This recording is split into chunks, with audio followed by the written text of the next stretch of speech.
Hi, this is Tom Oetting, University of Iowa. Let me show you an interesting case where we had planned to place a toric lens and then had to change our plan. You can see that we have toric marks which are in place that were originally horizontal when the patient was sitting up.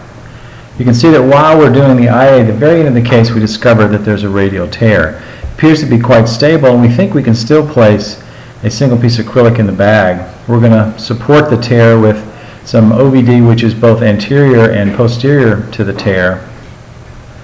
Here you can see when we look back in time that our instruments got a little bit too anterior. Right now we're trying to make this crack split. You can see that we're getting a little bit anterior. We change our focal point, but right here I think is where we get very anterior and the chopper slips and goes, I think, into the capsule and makes a split.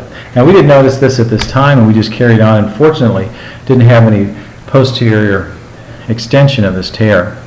When you're placing an ocular lens, you want to be very careful that you don't put a lot of pressure in the area of the radial tear. So we're just going to lay the lens in here, and we're going to rotate it so that the haptics are not in the area of the radial tear. You want to make sure that these haptics are indeed in the bag and not in the sulcus. This can make it tricky when you have a toric lens, because you may not be able to rotate the lens into its proper position, and you also may have to have the lens in an area that is not as secure because of the radial tear. So for that reason we decided not to go with a toric lens. This is Tom at the University of Iowa. Thank you very much.